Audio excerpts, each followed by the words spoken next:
계속해서 또 다른 주제 살펴보겠습니다. 금융당국이 금융그룹의 위험을 관리 감독하는 내용의 법안을 입법화하기로 추진하면서 금융권에서는 우려의 목소리가 높습니다. 금융당국은 사전에 리스크 관리를 강화해서 건전성을 유지하겠다는 취지인데 이를 두고 규제 위에 규제를 더 씌운 격이라며 기업의 경영활동에 제약을 미칠 수 있다고 지적하고 있는데요. 관련해서 금융위원회 감독제도팀 권주성 팀장과 이야기 나눠보도록 하겠습니다. 네, 팀장님 안녕하세요.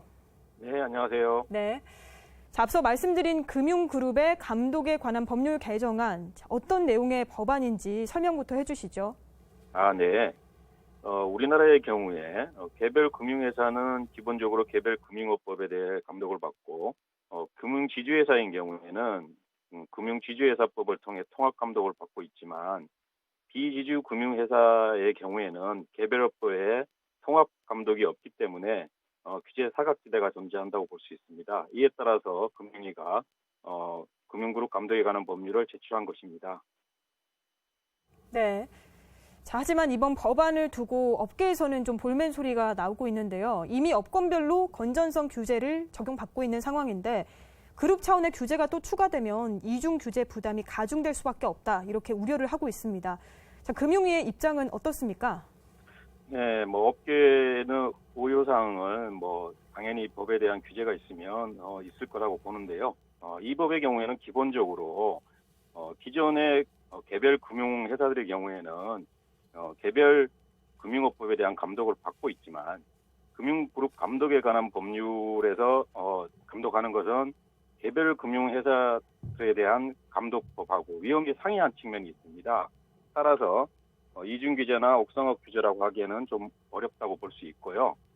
자세히 좀 설명을 드리면 업견별 금융감독의 경우에는 개별 금융회사의 건전성만 감독하는 것이지만 금융그룹 감독의 경우에는 금융회사 간, 계열사 간, 전이위험, 또 자본의 중복이용 등 개별 금융업법이 미치지 못하는 감독사항에 대한 것을 보충적으로 규제하는 법률이라고 볼 수 있습니다. 네, 이상입니다. 네. 자, 그러니까 개별 업권별로는 관리를 하지 못하는 위험까지 총체적으로 그렇게 관리를 한다는 의미인데요. 자, 그런데 언론 보도 내용을 좀 보면요. 이런 그룹 차원의 관리가 그룹 내 계열사 관리에도 이해 상충 문제를 일으킬 수 있다. 업계 부담이 가중된다라고 거듭 이야기를 하고 있는데, 자, 이 부분은 어떻습니까? 네, 그 부분에 대해서는 일정 부분 그 금융그룹 감독법은 금융그룹 내에 속해 있는 여러 금융회사들에 대해 감독을 하고 있기 때문에 기본적으로 이제 개별 금융회사들도 개별 금융업법에 대해서 규제를 받고 있죠. 그렇지만 이게 이제 아까도 말씀드렸듯이 그 위험이 상이하다고 볼 수 있기 때문에 완전히 중복된다고 볼 수도 없는 것이고 특히나 국제사회에서도 일반적으로 금융그룹 감독을 하고 있습니다. 특히 EU나 일본, 호주, 주요 선진국들의 경우에는 국제 기준에 따라서 금융 차원의 감독을 도입하여 실시 중입니다.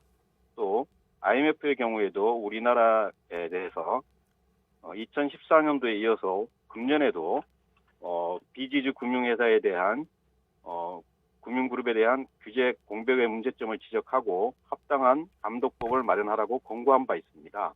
또 특히나 이 금융그룹 감독에 대해서는 지난 2년간 모범 기준을 통해서 6개 그룹에 대해서 시범 실시를 해오고 있고 또 따라서 이에 따른 입법에 따른 금융그룹들의 추가적인 부담이 그렇게 크지 않다고 그렇게 판단이 되고 있습니다. 이상입니다. 네. 자, 지금까지 금융위원회 감독제도팀 권주성 팀장과 이야기 나눴습니다. 오늘 말씀 고맙습니다. 네, 고맙습니다.